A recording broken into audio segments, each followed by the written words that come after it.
সেই কোরআন অনুযায়ী আপনি চলবেন না, এ হলো 1 নম্বর মুনাফিক। জোরে গান কথা ঠিক না? এক ছাত্র ছেলে হুজুর বহু দূর গেলে ব্রিজ পাওয়া যায়, আর সরস্বতী গেলে আমার বাড়ি খুব কাছে, এমন একটা দোয়া দেন তো ব্রিজ থাকা নদী পার হওয়া যায়। ওস্তাদ বলতেছে বিসমিল্লাহকে চোখ বন্ধ করবি আর পানির মধ্যে পা দিবি। ওস্তাদের কথা বিশ্বাস করে ছাত্র সেদিন থেকে বিসমিল্লাহকে নদীর কিনারে গিয়ে বলে চোখ বন্ধ করে পা দেয়, পানি শক্ত হয়ে যায়, পুরো পানি সরে যায়। এভাবে 2 বছর যাওয়া আসা করছে। তো মা বলতেছে যেই হুজুর এত আল্লাহ নবী, তার দোয়াতে তুই নৌকা ছাড়া ব্রিজ ছাড়া নদী পার হোস, ওই হুজুরকে একদিন দাওয়াত দিত। তো ছেলে এসে হুজুরকে বলতেছে হুজুর আমার বাড়িতে আপনার দাওয়াত। তো হুজুর তো দাওয়াত পেয়ে খুব খুশি, চল যাই। এখন ব্রিজ করতে নদীর দিকে ছাত্র যায়, ওস্তাদকে কেড়ে পারলা, ওদিকে নৌকাও নেই ব্রিজও নেই, ওদিকে কেন যায়? ওই দিক দিয়ে কেন যায়? ওস্তাদকে পাগল নাকি, নদীর মধ্যে তুই কেমন যাস? আপনার দোয়াতেই যাচ্ছে হুজুর। নদীর কাছে গিয়ে চোখ বন্ধ করে বিসমিল্লাহ কইছে, ওই পারে গেছে। যেমন হুজুর আসে, বিসমিল্লাহকে চোখ বন্ধ করলে তো পানি শক্ত হবে। ও হুজুর বিসমিল্লাহকে চোখ বন্ধ করে যে পাওয়া যায় খবর ডুব খায়। হুজুর আপনি ডুবা গেলেন? হুজুর কান্দার বলে আমি নসিহত করেছি কিন্তু আমল করি নাই। অনেক বক্তাকে আল্লাহ বক্তা বলে জাহান্নাম দিবে যারা ওয়াজ করেছে কিন্তু আমল করে নাই। জোরে কথা বলতে না, একটু মনোযোগ দিয়ে শুনবেন। ওমর ফারুক বলে রাখাল, আমাকে মুনাফিক বলার কারণ কি? রাখাল বলতেছে মা তাকুলু মা লা তাফালুন, আপনার মুখের সাথে মনের মিল নাই। আপনি সত্যি করে বলেন তো, আমি কি উটের মালিক? আমি যদি উটের মালিক হইতাম তাহলে আপনি আমাকে রাখাল ডাকলে দেন। আর যখন আপনি আমাকে রাখাল বলতেছেন তখন আপনার মন বলতেছে আমি উটের মালিক না। আর মালিক বাদ দেখে যদি আল্লাহ অস্ত চায়, মালিক ছাড়া রাখাল দিবার পারবে? জোরদান পারবে? আপনাদের পাশেই বাইতে আছে না? নাই? আমি ওয়াজ করে যখন টেস্ট থেকে নামিছি, ইতিমধ্যে এক লোক দৌড় এসে আমার হাতে 100 টাকা দিচ্ছে। আমি টাকা দিলে সব 100 টাকা পকেটে ফিরে বললাম ভাই কি জন্য টাকা দিলেন? হুজুর দোয়া করেন আল্লাহ আমার বইয়ের পেটে বাচ্চা দিচ্ছে, পুত্র ধরা দেয়। যেই বলেছে বইয়ের পেটে বাচ্চা দিচ্ছে আল্লাহ যেন পুত্র দেয়, তখন পকেট থেকে 200 টাকা বের করে দিলেন। বলে হুজুর আমি তো টাকা চাইনি, আপনি টাকা দিলেন কেন? আমি বললাম পাগলা তুই জানিস না, আমি নিজেই 3 মেয়ের বাপ। আমার দোয়াতে যদি পুত্র সন্তান হতো তাহলে আল্লাহ আমাকে একটা দিত। যতবার আমার বইয়ের বেড়ে বাচ্চা হয়েছে প্রত্যেকবারে আমি দোয়া করছি আল্লাহ এইবার একটা পুত্র দেয়, কিন্তু আমার দোয়াতে আমার বইয়েরটাই পুত্র হয় না, তোর বইটা হবে? তখন হুজুর আমি তো তা জানি না, তাহলে আপনি টাকা আপনি দেন, আমারটা আমার দেন। বলে যে 100 টাকা দিয়েছি টাকা নিয়ে মারতেছে তুমি। আমি বললাম কোথায় যাবি? বলে হুজুরের কাছে যাবো, তার বেটা সওয়াল আছে।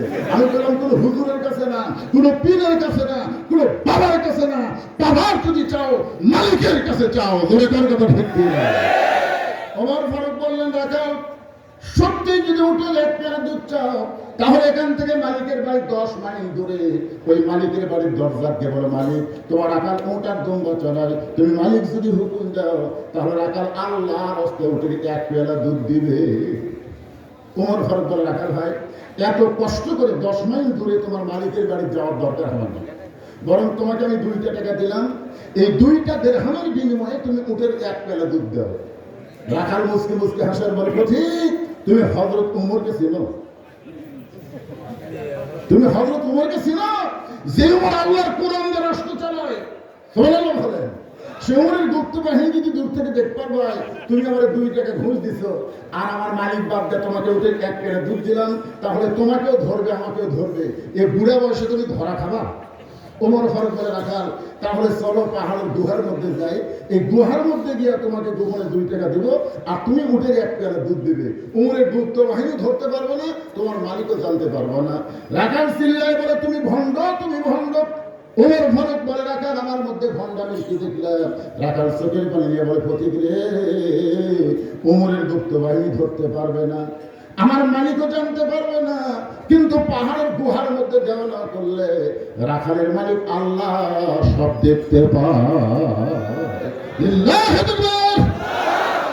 ওমর ফারুক মারছে দৌড়, 1 দৌড়ে পাহাড়ের পাদদেশে 2 রাকাত নামাজ পড়ে বলতেছে আল্লাহ তোমার কোরআন এত সুন্দর, তোমার কোরআন যখন সমাজের মধ্যে চালু থাকে তখন কেউ না দেখলেও কে দেখে?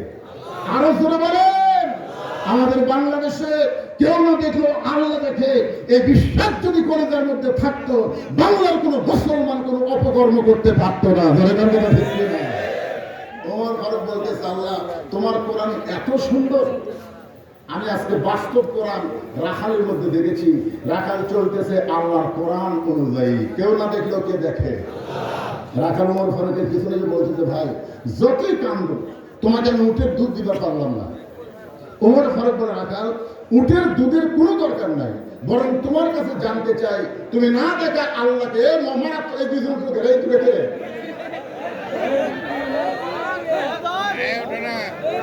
যাদের পেশাব লাগতেছে তারা সাইডে বসবে। মারাত্মক কথা এখন আসতেছে, খেয়াল করে দেখেন যে আল্লাহ তোমার কোরআন যখন সমাজের মধ্যে চালু থাকে তখন কেউ না দেখলে কে দেখে? আল্লাহ। এই রাখালের মধ্যে এতক্ষণ পর্যন্ত আমি যা দেখলাম তোমার কোরআনকে দেখতে পাইলাম। রাখাল বলতেছে, তুমি যতই কান্দ উটের দুধ আমি তোমাকে দিবার পারলাম না। ওমর ফারুক বলে, রাখাল ভাই উটের দুধের কোনো দরকার আমার নাই, আমি শুধু তোমার কাছে জানতে চাই তুমি না দেখা আল্লাহকে কলিজার মধ্যে জায়গা দিয়ে আল্লাহর কোরআন অনুযায়ী চলতেছ, এর বিনিময়ে তোমার চাহিদা কি? 50 বছর কোরআনের হক তাফসীর করে অন্যায় ভাবে 13 বছর জেলখানায় বন্দি করে জেলখানা থেকে হাসপাতালে নিয়ে হত্যা করা, আপনার বলেন তো আল্লামা সাইদ হুজুরের চাহিদা কি? কথা পাই না, জান্নাত। সবসময় আমি তার সঙ্গে বহু মাহফিল করছি। আপনাকে পাবনা দারুল আমান ট্রাস্টে 2009 সালে ওয়াজ করার পর কিন্তু আমার ওয়াজ পাবনা বন্ধ হয়ে গেল। বলি সবসময় আল্লাহর কাছে বলতো, আল্লাহ আমাকে তুমি শাহাদতের মৃত্যু দিও। দলে কোন কথা ঠিক কিনা বলতো না? মরার সঙ্গে তো জেলখানার মধ্যে মারা গেলে তো শহীদ হওয়ার পারবে না, এই জন্য আল্লাহর ইশারায় হাসিনার মাধ্যমে আল্লাহ জেলখানা থেকে বের করে হাসপাতালে নিয়ে গিয়ে তাকে হত্যা করা হয়েছে। দলে কোন কথা ঠিক কিনা? চাহিদা ছিল সাধারণ মৃত্যু আমি চাই না, আমি শাহাদতের কামনা করতেছি। সুবহানাল্লাহ বলেন। একটা চাহিদা আছে না? ওমর ফারুক বললেন, রাখাল তুমি না থেকে আল্লাহকে পরিচয়ের মধ্যে জায়গা দিয়ে আল্লাহর কোরআন অনুযায়ী চলতেছ, তোমার চাহিদা কি? দুনিয়াতে তোমার কোনো ভালো চাকরি নাই, ভালো কোনো বাড়ি নাই, ভালো কোনো খাওয়া দাওয়া নাই, এরপরেও তুমি আল্লাহর কোরআন অনুযায়ী চলতেছ, এর বিনিময়ে তোমার চাহিদা কি? রাখাল ছোট বাচ্চার মতন কান্দে। ওমর ফারুক বলে, রাখাল তোমার কি চাহিদা নাই? রাখাল বলতেছে, আমার চাহিদা হলো রব্বানা, সকলে পড়েন রব্বানা আতিনা ফিদ দুনিয়া হাসানাতাও ওয়া ফিল আখিরাতি হাসানা ওয়া কিনা আযাবান নার। ওমর ফারুক বলে, রাখাল আমি তোমার চাহিদার কথা শুনতে চাইলাম আর তুমি কোরআনের আয়াত তেলাওয়াত করলে। রাখাল বললে, তুমি আসলে মূর্খ। এই আয়াত দিয়ে আমি দুটা চাহিদার কথা বলেছি, খুব খেয়াল করবেন। একটা চাহিদা হলো আতিনা ফিদ দুনিয়া হাসানা, আরেকটা চাহিদা হলো অফিল আখিরাতে হাসানা। রাখালের দুনিয়ার চাহিদা হলো মুহাম্মদ হযরত উমরকে এক নজর দেখতে চাই। রাখালের দুনিয়ার চাহিদা কি? মহামানব হযরত উমরকে এক নজর দেখতে চাই। কেন উমর যদি আল্লাহর কোরআন না চালাতো তাহলে আমার মতন রাখাল না দেখে আল্লাহকে কলিজার মধ্যে জায়গা দেবার পারতাম না। সে হযরত উমরকে যদি একটা নজর দেখতে পাইতাম তাহলে দুনিয়ার চাহিদা আল্লাহ আমার পুরো করতো। আমি রাখালের 2 নম্বর চাহিদা হলো, আমি রাখাল যখন মরে যাব আল্লাহর অধম রাখালকে যেন জান্নাত দেয়। তাহলে চাহিদা কয়টা? 1 নম্বর চাহিদা কি? হযরত উমর দেখা দিয়ে আমি আপনারা কি বুঝতেছেন? বর্তমানে তার উমর দেখা যাবে না। উমরের মতন ন্যায় পরায়ণ নেতাকে বাংলার জমিনে আমরা দেখতে চাই।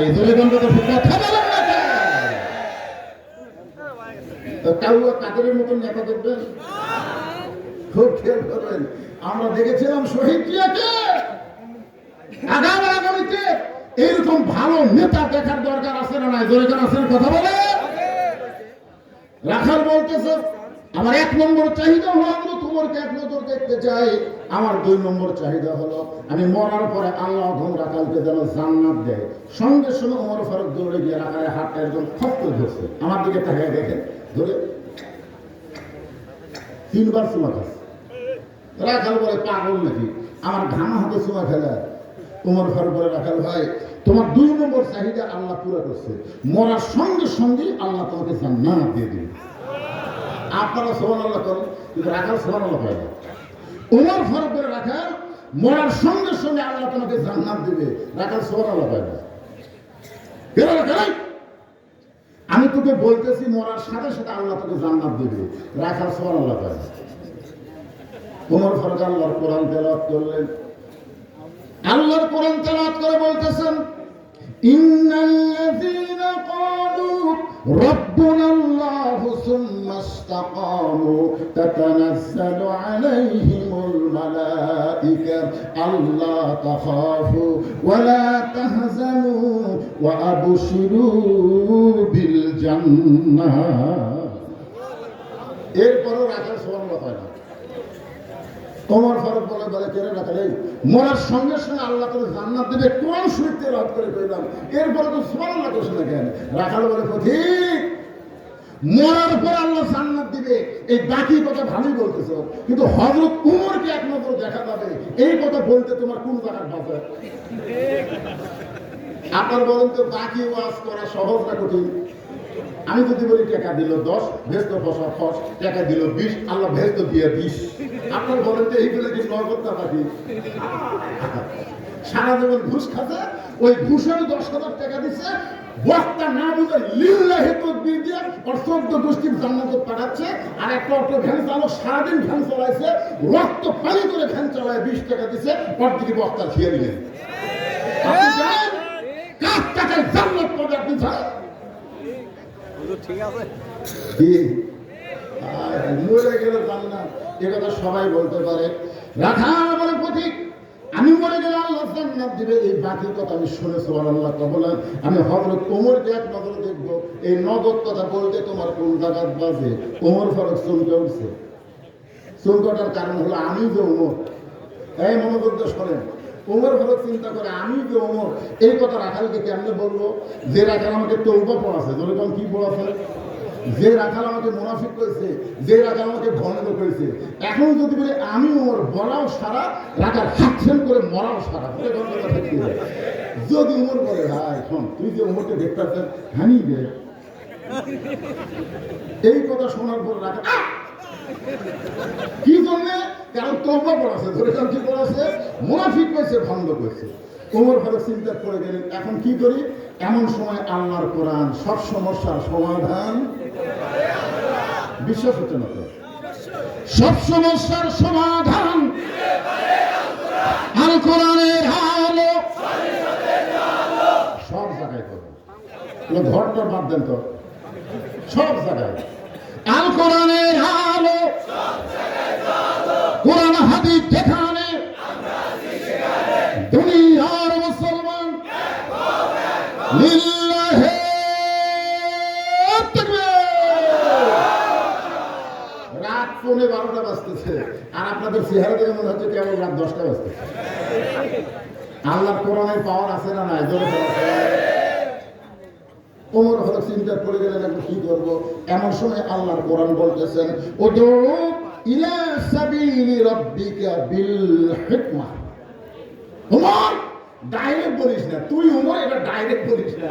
বর্তমানে যে পরিবেশ চলতেছে, এই পরিবেশে ডাইরেক্ট বললে বিএনপি ভাই, জাতীয় পার্টি ভাই, অন্য ভাইয়েরা বেজার হবে, এই জন্য আল্লাহ কোরআনে বলেছে ডাইরেক্ট বলিস না, পাগলা, ডাইরেক্ট বলিস না।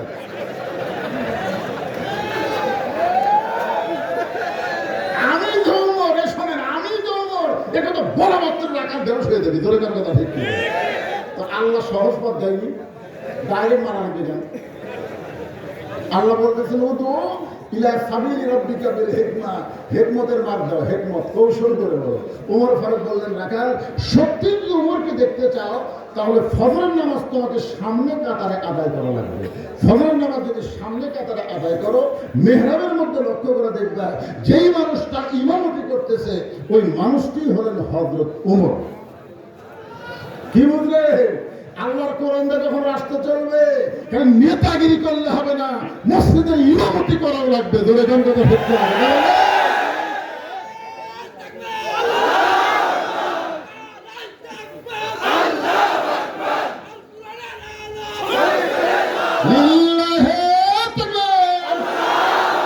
রাখার ছোট বাচ্চার মতন কান্দে।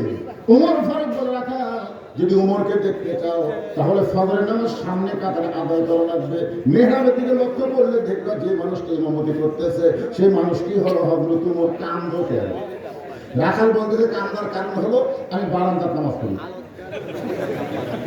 উমর ফারুক বললেন বারান্দাত কেন পড়ো? বলে একটা রাখাল কোনদিন মসজিদের মধ্যে ঢুকতে পারে?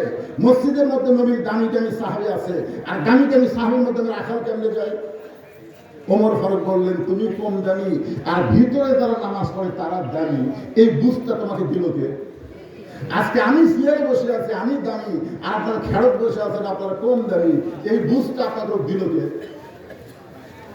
আল্লাহর কোরআনের কথা হলো ইন্না আকরামাকুম ইনদাল্লাহি আতকাকুম। ওই ব্যক্তি সবচাইতে দামি হয় যার কলিজার মধ্যে আল্লাহর বেশি ভয়। সুবহানাল্লাহ লাগে। উমর ফারুক বলে রাখা তুমি বারান্দার নামাজ পড়ো, তুমি কম দামি, আর ভিতরে যারা নামাজ পড়ে তারা বেশি দামি। এই বুঝটা তোমাকে দিল কে? সত্যি যদি উমরকে দেখতে চাও, ফজরের নামাজ সামনে কাতারে আদায় করো। রাখাল বলতে যে ভাই আজকে এশার নামাজ পড়ে আর আমি বাড়ি যাচ্ছি না। ওমর ফারুক বললেন এশার নামাজ পড়ে বাড়ি যাবো না কেন? বলে এশার পরে যদি বাড়ি যায় তাহলে ফজর সামনে কাতার কেমন ধরো? এই জন্যে এশা পড়ার পর থেকেই ফজর সামনে কাতার ধরার চেষ্টা করবো। ওমর ফারুক বলে রাখাল তুমি কি জানো 5 ওয়াক্ত নামাজের মধ্যে 3 ওয়াক্ত তাড়াতাড়ি আর 2 ওয়াক্ত লম্বা? আসর, মাগরিব, এশা। আপনার বলেন তো এই 3 ওয়াক্ত কি তাড়াতাড়ি নেয়? আসর কিছুক্ষণ পরেই মাগরিব, মাগরিবের কিছুক্ষণ পরেই এশা। কিন্তু এশা থেকে ফজর আর ফজর থেকে যোহর, এই 2 ওয়াক্ত লম্বা। কেন? ওয়াক্ত মানে সময়। রাখাল বলতেছে 2 ওয়াক্ত লম্বা হওয়ার কারণ তো জানি না। ওমর ফারুক বললেন তাহলে শোনো, ফজর থেকে যোহর আল্লাহ লম্বা সময় দিছে। এই সময়ের মধ্যে খেতে খামারে কাজ কাম করবা, ব্যবসা বাণিজ্য করবা, চাকরি বাকরি করবা। এইগুলো কাজ কাম করতে গিয়ে, রাখালি করতে গিয়ে তোমার দেহের যে ক্ষয় হবে, দেহের একটা ক্ষয় আছে না? এশা থেকে ফজর পর্যন্ত আল্লাহ লম্বা সময় দিছে। এই লম্বা সময়ের মধ্যে তুমি যদি ঘুম পারো তাহলে আল্লাহ ঘুমের মাধ্যমে তোমার দেহের ক্ষয়কে পুরা করে দিবে। তাহলে এশা থেকে তুমি যদি ফজর ধরবার চাও আর তোমার চোখের যদি ঘুম ধরে তখন কি করবা? রাখাল বলতে যে ঘুম যদি ধরে তাহলে মসজিদের মধ্যে ঘুমায়া যাবো। যেই বয়সে মসজিদের মধ্যে ঘুমাবো, ওমর ফারুকের চেহারা রক্তের মতো লাল করে বলে মসজিদের মধ্যে ঘুম পাড়ার দলিল দেয়। আপনারা বলেন তো মসজিদ যদি ঘুম পাড়বে তার একটা দলিল নেই? দলিল থাকা লাগবে, কথা কথা কেন দলিল থাকা লাগবে না? আরে ঘুম পড়ে তো দূরের কথা, ওরা সবাই নামাজ পড়ে বাড়ি চলে গেছে, কিন্তু 3 জন মুসল্লি জোহরের নামাজ পড়ে 4 ফ্যান দিয়ে গল্প করতেছে। 1-1 ঘন্টা হয়, এর গল্প বন্ধ হয় না। ফেরেশতারা বলতেছে আল্লাহ সবাই নামাজ পড়ে বাড়ি গেল, কিন্তু এরা 3 জন 4 ফ্যান দিয়ে গল্প করতেছে। রেজাল্ট কি? আল্লাহ বলতেছে গল্প করার সময় এদের মাথার উপর যে ফ্যান ঘুরেছে, এই ফ্যান ঘোরার কারেন্টের বিল এই 3 জন আলাদা হবে না দেওয়া পর্যন্ত জান্নাতে যাওয়ার পারবে না। কারণ মসজিদের বাপের ঘর না, ইচ্ছা মতো ফ্যান ঘুরে ভিতরে কোনো কথা ঠিক নেই। এই জন্য আল্লাহ বলেছেন ফাইদা কুদিয়াতিস সালাহ ফান্তাশিরু ফিল আরদ। নামাজ হয়ে গেলে আর মসজিদে কোনো গাল গল্প করার সুযোগ নাই। মসজিদ থেকে বের হওয়ার হুকুম কার? বলে বলেন কার? একটু মহব্বত করে কথা শোনা লাগবে। ওমর ফারুক বলে রাখাল আজানের গুরুত্ব দিও। 5 ওয়াক্ত নামাজের মধ্যে ফজরের আজান হলো সবচাইতে গুরুত্বপূর্ণ। আপনারা বলেন তো 5 ওয়াক্ত নামাজের মধ্যে সবচাইতে গুরুত্বপূর্ণ আজান কোন নামাজ? সবাই এক বাক্যে বলেন কোন নামাজ? এই ছেলেরা তোমরা যারা ফেসবুক চালাও, ফজরের আজানে কিন্তু একই শব্দ 2 বার বেশি হয়, পূর্ণ 4 ওয়াক্ত আজানের মধ্যে নেই। সেই শব্দ তোমরা শুনবার পাও?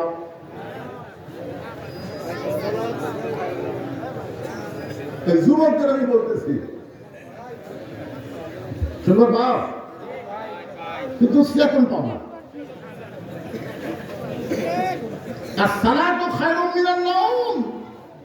ঘুম হইতে নামাজ অতি উত্তম। আজকে আমাদের যুবকরা মসজিদে নাই, সব কয়টা বুড়া মসজিদের মধ্যে যায়। কারণ কি জানেন? সারা জীবন ঘুষের চাকরি করছে, সারা জীবন ঘুষের চাকরি করছে। চাকরি যখন রিটার্ন হয়ে গেছে তখন মসজিদ দিয়ে কাঁদতেছে আল্লাহ আমি আর জীবনে ঘুষ খাবো না, আমি আর জীবনে ঘুষ খাবো। আর 2 কান্দে ফেরেশতা বলতেছে আল্লাহ এই শয়তানের কান্দ থেকে লাভ নেই। এর যখন ঘুষের চাকরি আছে তখন কান্দেনি যে রিটার্ন করছে আর ঘুষ খাবি না, কান্দিচ্ছে কি কার ঘুষ খাবার পারবি? সারা জীবন শয়তানি করেছে, বুড়া বয়সে মসজিদে সিয়াইয়া ঢুকছে, ধরে তোর কথা ঢুকছে না। সারা জীবন সারা মসজিদে যায় না, বুড়া হচ্ছে চামড়া ভিড়, আল্লাহর সাথে কিছু নেই। এখন মসজিদে সিয়ারটা ঢুকছে, আপনার বলেন তো বাড়িতে নামাজ পড়লে 1 গুণ আর মসজিদে জামাতে নামাজ পড়লে 27 গুণ কেন? এছাড়া 27 গুণ কি জন্য? কাতার সোজা হওয়ার জন্য। জোরে কোন কথা ঠিক না? মসজিদের মধ্যে যদি তেড়ে বেঁকে কাতার করে আপনি নামাজ পড়েন 1 গুণও সব হবে। তাহলে কাতার সোজা করবে গেলে কি করা লাগবে? কাতার সোজা করবার গেলে পায়ের গোড়ালির সঙ্গে গোড়ালি মিল করা লাগবে।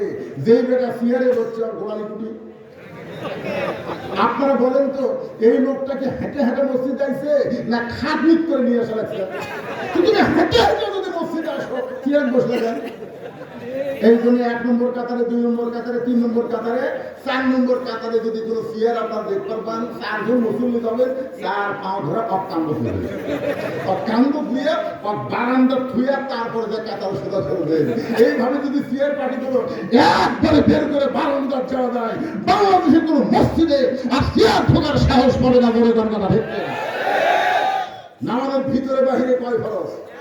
13 ফরজের মধ্যে একটা ফরজ হলো কুমুলিল্লাহি কানিতিন, আল্লাহর জন্য দাঁড়ানো ফরজ। জোরে কথা ঠিক না?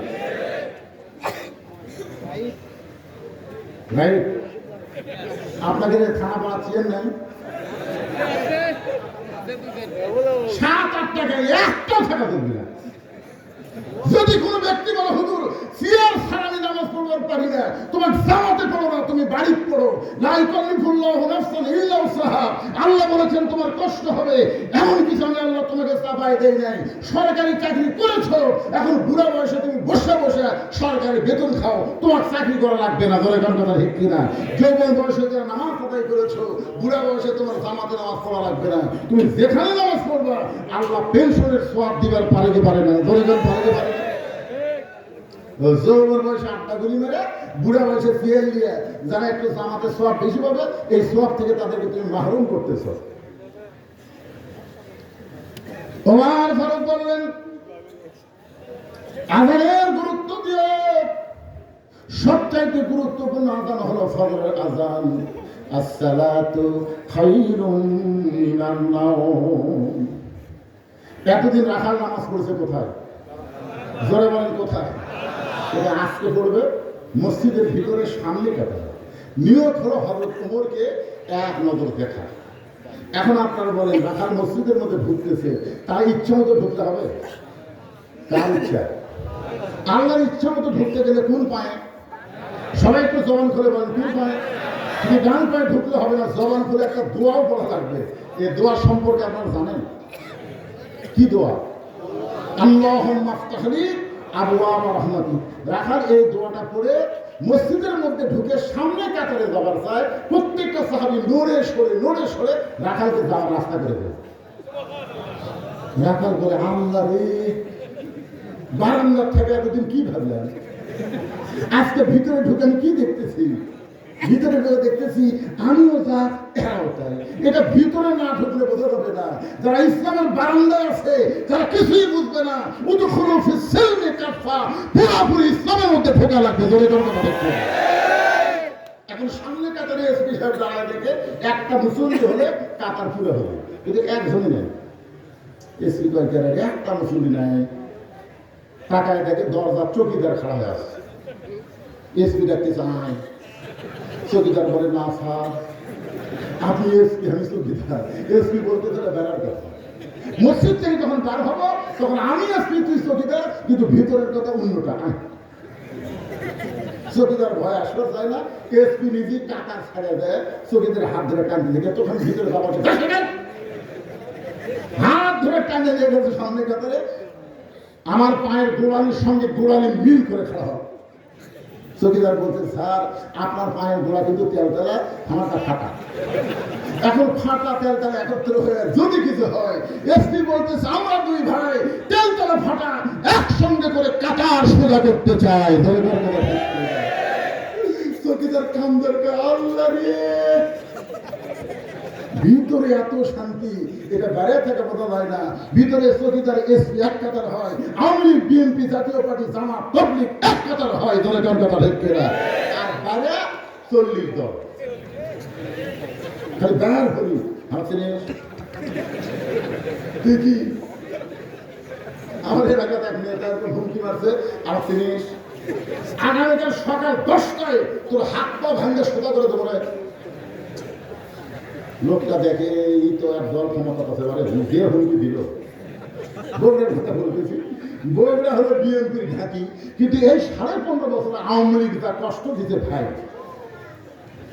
বগুড়াতে আপনারা শুনলে আশ্চর্য হবেন, একই বাড়িতে আওয়ামী লীগ বিএনপি, যাই বগুড়ার বর্তমানে সভাপতি, ওর ভাই মোহন আমার আওয়ামী লীগের সভাপতি, একই বাড়ি দাঁড়ায়। এমন হুমকি মারছে, আগামীকাল সকাল 10টায় তোর হাত পা ভাঙে সোজা করবো। ওই হুমকি শুনে বাড়িতে এসে কাঁদতেছে। বউ বলে কান্দ খেয়ে, বলে কান্দার কারণ হলো সকাল 10টায় আমার হাত পা ভাঙে সোজা করবে। বউকে তুমি পাগল নাকি? সকাল 10টায় তোমার হাত পা ভাঙবে আর তুমি সুন্দর রাত্রে কাঁদতেছ। এই দেশ কি মরের মূল্য করে নাকি? এই দেশে কি কোনো বিচার নেই? গ্রামে সিআইডি আছে, নাম্বার আছে, তাদের কাছে বিচার দাও। সামনে হাসিয়ার বলে, বিবি রে, যে হাত পা ভাঙবার আছে ওই সিআর মিলি নিল। বউ বলে তাহলে বিচার হবে না। বলে তুই বদলিস রস শুনিসনি? বউকে কি বাস করছে? বলে 6 বছর ন্যাংরামের চাষ করছে, জ্যৈষ্ঠ মাসে দেখতে গেছে আম পাকছে কিনা। জায়গায় দেখে ছোট্ট বাচ্চা গাছের ডালে বসে আম পাড়তেছে আর ব্যাগের মধ্যে তুলতেছে। বাগানের মালিক বলে, আমার পরিবারের কেউ আম খাই নাই, তুই আমার কাছে যদি আম পাড়তেছিস তোর বাপর যা বিচার দেবো। ছেলে খালি মুসকি মুসকি হাসে। বাগানের মালিক বলে, হাসিস কেন? বলে আমার বাপর কোথায় যা বিচার দেবেন, আমার বাবাও আমার কাছে চলছে। দেখে দেখে ওর বাপ আম পাড়ের বস্তা ভরায়, নিচে বসে কান্দার বলে, আল্লাহ বিচার দেবো কার কাছে?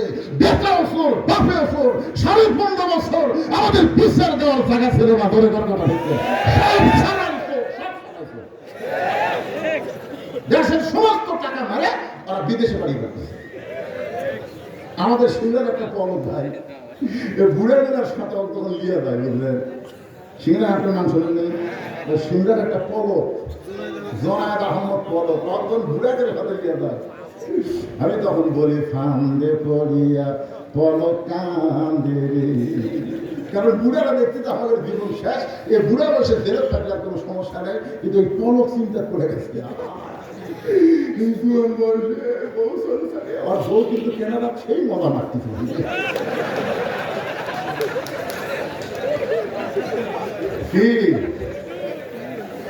চিন্তা করে দেখেন, এই দেশে বিচার ছিল না, বিচার পর্যন্ত সবচাইতে বড় গ্রেফতারি করেছে দরকার কথা ঠিক না। ভালো মানুষগুলো জেলখানায়, এই মানুষকে কয়েকবার ধরে নিয়ে গেছে, আমাকে ধরে নিয়ে গেছে 9 বার। আমাকে ধরে নিয়ে যে আমার আঙ্গুলের মধ্যে বাটাম দিয়ে আমার 2টা আঙ্গুল ভেঙে দিচ্ছে। ভালো মানুষগুলো জেলখানা আর খারাপ মানুষগুলো জামিন বাসে, এরা কোনোদিন বিচারক হতে পারে না। আল্লাহ বলেছেন, ওই হাকামতুন বাইনান নাস আন তাহকুমুল আদল। কাউকে যখন বিচারকের আসলে বসানো হয়, সে বিচারক না, মূল বিচারক হল আমার আল্লাহ। ধরে দেন কথা ঠিক কি? রাখাল যাইতে যাইতে গেলে সামনে কাতারে মেহরাব বরাবর দাঁড়ায় রাখাল 2 রাকাত নামাজ আদায় করেছে। ফজরের ফরজের পূর্বে 2 রাকাত সুন্নত আছে না নাই? রাখাল 2 রাকাত সুন্নত নামাজ পড়ে চুক্তি করে বসে গেছে। মনে বড় সাধনা, আজকে হযরত ওমরকে এক নজর দেখতে চায়। এমন সময় এক সাহাবী মসজিদের মধ্যে ঢুকে দেখে জায়গা দখল। তো সাহাবীর নাম হলো ওসমান গনি। ধরে তার নাম কি? ওসমান গনি। চিন্তা করতে গিয়ে আমার জায়গাতে কে বসে আছে? যে জায়গায় হয়তো ওসমান গনি নামাজ পড়ে, এই জায়গাতে একজন বসে আছে, তার নাম কি? রাখাল। ওসমান গনি বলে, আমার জায়গা কে? আসলে মসজিদের মধ্যে শুধু একজন ব্যক্তির জায়গা দখল, সেটা হলো ইমামের জায়গা। ধরে গান কথা ঠিক কিনা? মুসলিমের কোনো নির্দিষ্ট জায়গা আছে? কিন্তু আল্লাহ রাসূল করে দিয়েছে যে আমি যতদিন ইমামতি করব, আমি বরাবর যিনি পিছনে দাঁড়াবে তার নাম হলো আবু বকর। আমার আবু বকর যখন ইমামতি করবে, আবু বকর বরাবর যিনি পিছনে দাঁড়াবে তার নাম হলো ওমর।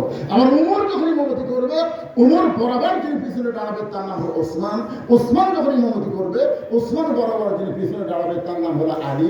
আলী যখন ইমামতি করবে, আলী বরাবর পিছনে। এই পিছনে বলার পরে নবী আর কারো নাম কয়। সাহাবীরা বললেন, হুজুর হযরত আলী যখন ইমামতি করবে, আলী বরাবর পিছনে কে দাঁড়াবে? সঙ্গে সঙ্গে নবী বললেন, মা ইয়ানতিকু আনিল হাওয়া ইন হুয়া ইল্লা ওয়াহয়ুহা। আমি রাসূল ততক্ষণ পর্যন্ত বলতে পারি না, আল্লাহ যতক্ষণ না বলায় এ আলী পর্যন্ত হলো খোলাফায়ে রাশিদিন। সুবহানাল্লাহ। এখন আপনারা বলেন ওমর ফারুক যদি ইমামতি করবে, ওমর বরাবর পিছনে কে দাঁড়াবে? কি বুঝলেন এতক্ষণ? ধরে কোন কে? এটা আশা থাকে জায়গা দখল। খুতবার মধ্যে ইমাম সাহেব আপনাদের প্রতি শুক্রবারে শোনায় আল হায়াউল ওসমান, শোনাইলেন? আপনার শোনেন না? চারটা সাহাবীর নাম যখন বলে তখন কিন্তু একটা করে ডিগ্রির কথা বলে। ওসমান গনি অত্যন্ত সরল এবং নরম। চিন্তা করতেছে আমার জায়গা যখন কেউ বসে আছে, থাক দেখি তো তার পাশে ফাঁকা আছে কিনা। আগে দেখে রাখালের ডান পাশে ফাঁকা জায়গা। ওসমান গনি ফাঁকা জায়গা 2 রাকাত সুন্নত নামাজ পড়ে রাখালের দিকে 3 বার তাকাচ্ছে। কয়বার? কারণ কোনোদিন সামনে কাতারে দেখে নাই আমার জায়গায় বসে আছে এই মালটাকে। কি আপনারা কোনোদিন কল্পনা করছিলেন যে ডক্টর ইউনূস এইভাবে এই ক্ষমতার চেয়ারে বসবে? এরকম কল্পনা করছিলেন? এই মালটা খেয়ে দিতে বাংলাদেশে শহীদ রাষ্ট্রপতি জিয়া রহমান ভারতের চোখের দিকে চোখ রাঙায় কথা বলেছে, ভারতকে পরোয়া করে না। ভারতের তালপুর্তি খেলে যাওয়ার জন্য বহু চেষ্টা করেছে। শহীদ জিয়া রহমান বলেছে তোরা কে, তোদের দিকে পরোয়া নাই, বলে আমরা ভারত থেকে সব সাহায্য বন্ধ করে দেব। তিনি বললেন ইয়্যাকা না'বুদু ওয়া ইয়্যাকা নাস্তাইন, গোলামি করি যার, সাহায্য চাই তার কাছে। ভারত কিছুই করতে পারে নাই।